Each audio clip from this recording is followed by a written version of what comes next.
राजकुमार छेणी x MP. आज मैं जिला हिसार गांव खर्ड रमेश सरपंच पर हुए हमले को लेकर के आपके बीच में लाइव हूं। उम्मीद करूंगा कि यदि आप समझते हैं कि इस एससीबीसी पर हर रोज अत्याचार होते हैं, इन लोगों की जो वो हमदर्दी है, इन लोगों का जो सम्मान है, वो लोगों से बर्दाश्त नहीं होता। गांव सरपंच के खर्ड रमेश जी ने मुख्यमंत्री के जन संवाद प्रोग्राम में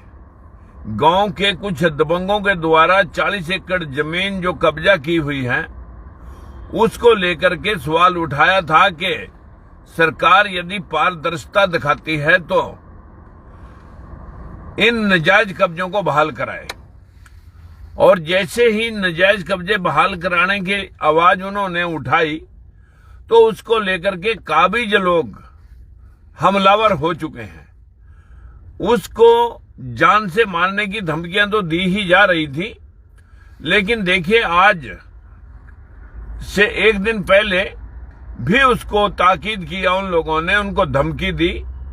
और जान से मारने का जो षड्यंत्र उन्होंने रचा,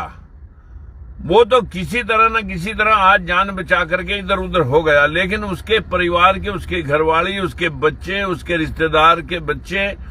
और उसके भाई को जिस प्रकार की जानलेवा हमले का शिकार होना पड़ा,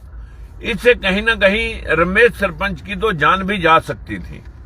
लेकिन क्या सरकार के सामने नजायज कब्जों को लेकर के खुलासा करना गुनाह था? यह गांव की पंचायत के सभी लोग, जिन लोगों ने रमेश सरपंच को चुना है, उन लोगों के दिल के अंदर जो जगह पिछले दिनों से भी, पिछला भी चुनाव रमेश सरपंच ने लड़ा था और इस चुनाव में सिर्फ एक ही बात थी कि गांव के अंदर जो जमीन, पंचायत की जमीन जो कब्जा कर रखी है, कुछ दबंग लोगों ने जिस प्रकार से गुंडागर्दी के आलम फैला रखा है, कोई भी व्यक्ति हाथ डालना नहीं चाहता। लेकिन सरपंच रमेश कुमार ने सरकार से अपील भी करता हूं, सरकार को ताकीद भी करता हूं कि हमारे इकट्ठा होकर के दलितों, पिछड़ों के खिलाफ जो षड्यंत्र आए दिन है, और ओबीसी का अध्यक्ष भी सरकार ने बनाया है।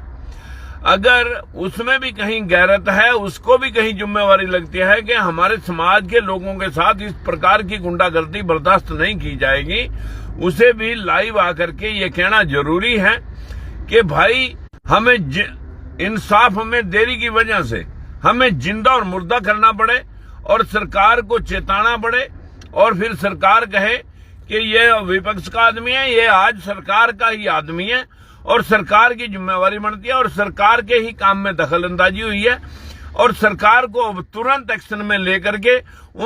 उसका उपचार भी कराया जाए और उन लोगों के, दोषियों के खिलाफ तुरंत कार्रवाई की जाए। अन्यथा जो लोग सरकार के प्रति पहले ही रुष्ट हैं, कहीं किसान रुष्ट हैं, कहीं सफाई कर्मचारी रुष्ट हैं, कहीं जो है ना पेंशनधारी रुष्ट हैं और कहीं पर छात्र रुष्ट हैं, और ये सरपंच भी सारे रुष्टी थे। लेकिन इस व्यक्ति ने सरकार के काम को सराहते हुए और सरकार के काम को, सरकार हमारे कोई जिंदाबाद मुर्दाबाद करने से पहले सरकार जिम्मेवार है, सरकार का सरपंच है और सरकार ने अभी अभी हमारे ही समाज से अध्यक्ष भी बनाया है और उसको भी कहीं न कहीं इस बात का लगता है कि मेरी जिम्मेवारी बनती है, इस तरह की गुंडागर्दी बर्दाश्त नहीं की जाए।